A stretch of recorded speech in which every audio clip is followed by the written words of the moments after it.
অনেক রাত হয়ে গেছে, তাও এখন মিস্ত্রি কাজ করছে। 7টা বেজে গেছে।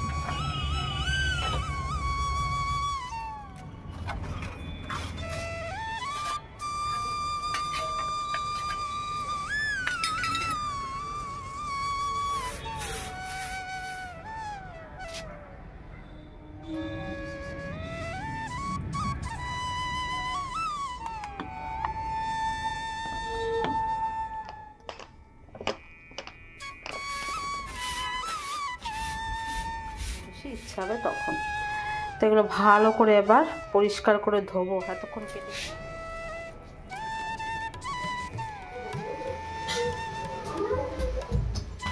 রাতের বেলার শেষ কাজ।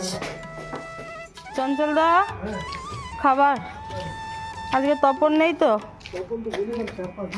হ্যাঁ, আজকে সেই কাঙ্ক্ষিত আমার হলুদ ফুলটা ফুটেছে, কি অপূর্ব লাগছে। আজকে এই গাছটাতে প্রথম ফুল এসছে হলুদ, ভিতরটা কি সুন্দর লাল, দেখুন দারুণ লাগছে। আর সেই সাথে আছে এই যে লাল ফুল, আর আজকে পিঙ্ক ফুলটা ফোটেনি, কাল ফুটবে মনে হচ্ছে একটা। দারুণ লাগছে, দারুণ। অনেক রাত হয়ে গেছে, তাও এখন মিস্ত্রি কাজ করছে। 7টা বেজে গেছে। অ্যাকচুয়ালি আজকের দিন কাজ করে কালকের থেকে হবে না কাজ, আবার হবে বেশ কয়েকদিন পরে, জিনিসপত্র আনতে হবে। তো কি কি কাজ হয়েছে কালকে দেখাবো। এখন অনেক রাত হয়ে গেছে, তো একা একা বয়স্ক মানুষ কাজ করবে, ওই জন্য আমরাও ছাদে বসে আছি। দুবার চা খেলাম ওনার সাথে সাথে, দাদার সাথে। তারপর দাদাকে বেগুনি আর সিঙ্গাড়া দিলাম। আর একটুখানি কাজ আছে, আজকে একটু বেশি হাজিরা দিয়ে দেবো, আর কী করা যাবে। অত্যন্ত নিরী মানুষ, এইসব মানুষকে দিয়েই কাজ করাতে হয়। খুব বয়স হয়ে গেছে, কিন্তু কি করবে। এই কাজটাও হলো, একটা বাতিল হওয়া জিনিসকে একদম সুন্দর করা হলো। চেয়ারটা একদম টলবলে হয়ে গেছে।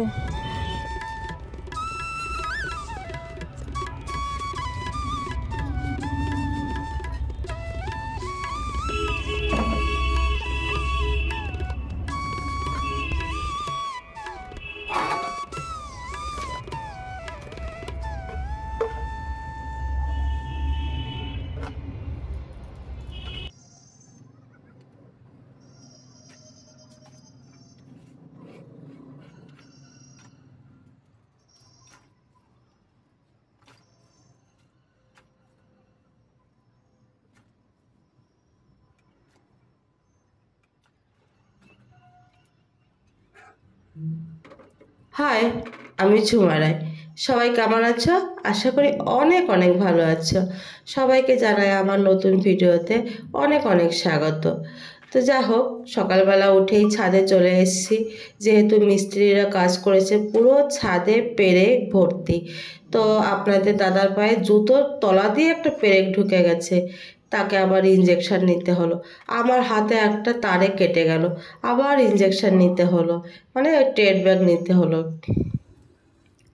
তো আমাদের চুলবুলি মানে এরিন, সে তো সারাক্ষণ ছাদে খালি পায়ে হাঁটছে। তো সকাল সকাল উঠে মানে কোনো রকম তাকে যে কিভাবে আটকে রেখেছি, মানে সে বলার নয়। তাকে আটকে রাখা একটা ভীষণ কষ্টকর ব্যাপার, ভীষণ মানে বড় কাজ। তো যা হোক, সে কাউকেই ভয় পায় না, না মিস্ত্রি দাদাকে না আমাদেরকে।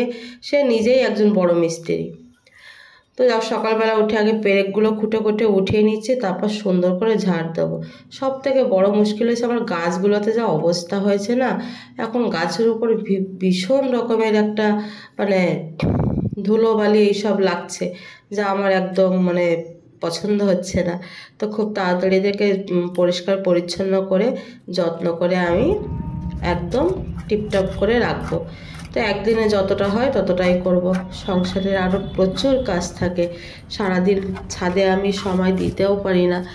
আর ছাদ বাগান করা অতটাও মুখের কাজ না।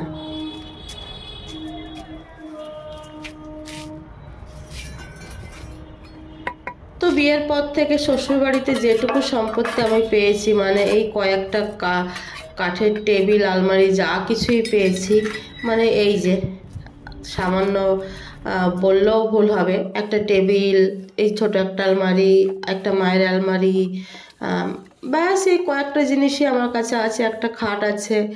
তো সেগুলো মানে কিছুই পাইনি এটাই আপনারা ভাবছেন হয়তো, অনেক বড় কিছু পেয়েছি। আজকে যে বাড়িটাতে আমরা বসবাস করছি সেটা আমার শ্বশুরমশাই দেওয়াই সম্পত্তি। হ্যাঁ, আমরা তৈরি করেছি, এটা ঠিক কথা। জিনিস দিয়েই কি সব কিছু পাওয়া যায়? তো যা হোক, যে জিনিসগুলো আমার কাছে আছে সেই জিনিসগুলো অনেক দিনের পুরনো এবং জিনিসগুলো আস্তে আস্তে টলবলে হয়েছে। মানুষের বয়স বাড়ার সাথে সাথে যেমন মানুষ টলবলে হয়ে যায়, তেমনি এই জিনিসগুলো আস্তে আস্তে টলবলে হয়েছে। তাই এদেরকে একটু ঠিক করিয়ে নিলাম। ফেলে দেওয়া জিনিস একদম নতুন করে ফেললাম। শ্বশুর শাশুড়ি মশাই স্মৃতি একদম সুন্দর করে যত্ন করে তার ছেলে মেয়ের কাছে, মানে ছেলে মেয়েরা তো এখানে কেউ থাকে না, তার ছেলের কাছে আবার সযত্নে রাখলাম। এবার এই জিনিসগুলোকে সুন্দর করে পরিষ্কার করে সময় করে একটু পালিশ করিয়ে নেব। খাটটা তো পালিশ করিয়ে নিয়েছি সুন্দর করে, ওটা তো শোয়া যেত না, একদম টলবল করছিল, কেমন একটা হয়ে গেছিলো। একদম এত সুন্দর নতুন করে দিয়েছি না, যেই দেখে সেই বলে সাবেকি আমলের খাট। সত্যি দারুণ লাগে ভীষণ। ওই খাটটাতে আমার যত মানে আপনাদের দাদাদের ভাই বোন সবাই মিলে শুয়েছে, তো ওটা একটা বড় স্মৃতি। তো চলুন ঝটপট কাজগুলো সেরে নিই।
বালি সিমেন্টের ধুলো আছে। আমার হাঁসটাকে দেখুন, একটু জল খাইয়ে দিলাম হাঁসটাকে। তো যা হোক, সময় করে এটাকেও মানে রং করতে হবে। সত্যি বলছি, একসাথে এত কিছু করে ওঠার টাইম পাই না, ঘর সংসার সব কিছু সামলে আর পেরে উঠি না। তবু সকালবেলা আমি 1 ঘন্টা তো এখানে কাটিয়েই দিই।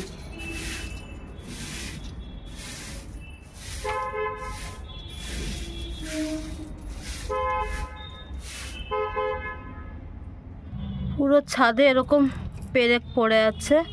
কালকে আপনাদের দাদার পায়ে জুতোর উপর দিয়ে একটা ফুটে গেছে, আবার সেই রাতে গিয়ে ট্রেড ব্যাগ নেওয়া। এবার এদিন সারাক্ষণ ছাদে আসে, যত তাড়াতাড়ি সম্ভব এগুলো খুঁটে খুঁটে উঠিয়ে ফেলতে হবে। আর একবারে ছাদটা পরিষ্কার করা সম্ভব না, এমন অবস্থা খারাপ করে মানে করে দিয়েছে না, করা মানে হয়ে গেছে, এত হাওয়া দিচ্ছে না যে চারিদিকে উড়ে উড়ে গেছে। আর এই সরু সরু পেরেকগুলো কালকে পায়ে ফুটে গেছে, তো তাড়াতাড়ি এগুলো উঠিয়ে ফেলি বসে বসে। এখানে 3 রকমের চিকেন আনা হয়েছে, মানে চিকেন এক রকমই কিন্তু কাটা হয়েছে 3 রকমের। এটা হবে চিলি চিকেন বোনলেস, আর এটা হচ্ছে থাই পিস লেগ পিস, আর এটা এখন রান্না করব। তো আর এটা বানাবো কালকে, এটা বানাবো যখন খুশি ইচ্ছা হবে তখন। তো এগুলো ভালো করে এবার পরিষ্কার করে ধোবো। এতক্ষণ কেটে কেটে একবার 2বার ধুয়ে নিয়ে গেছি, এবার কেটে কেটে নিয়ে এসেছি, এবার ভালো করে আরও 2বার পরিষ্কার করে ধুয়ে ওঠাবো। সেই সাথে গামলা ভর্তি এঁঠো বাসন, এগুলো সব মাজতে হবে। আর দুবেলার জন্য আলু ভাজা বানাচ্ছি। তখন আজকে বাড়িতে নেই, তো কাজের চাপ পড়ে গেছে, আর ভাবছি মাছের ডিম বানাবো। তো এটা ফ্রিজে রাখা ছিল, একটু জল দিয়ে সকালে ভিজিয়ে রেখেছিলাম। মাছের ডিমটা বানিয়ে নেব, আলু ভাজা চিকেন, এই হচ্ছে খাবার দাবার। চুলের ভিডিও খাড়া খাড়া হয়ে আছে, এই নাও দেখো।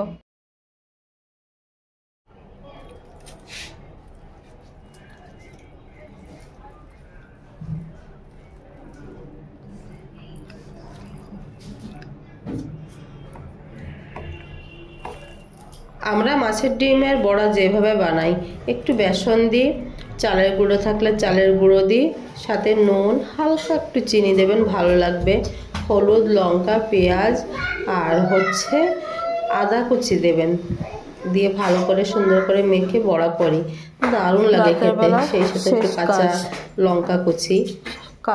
এই হচ্ছে আমাদের দুপুরের খাবার। এখন এটা দাদাকে দিচ্ছি, আমার খাওয়া হয়ে গেছে। পাতাটা ধরে দিয়ে আসবো, থালাগুলো নিয়ে আসবো। ও মা গো, ও বাবা গো, কারণ পড়ে না যায়। ও চলো চলো,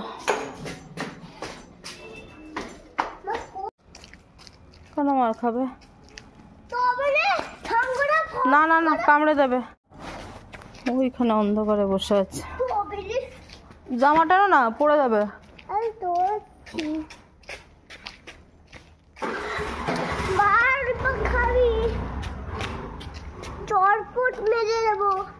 চঞ্চল দা খাবার আজকে তপন নেই তো? হ্যাঁ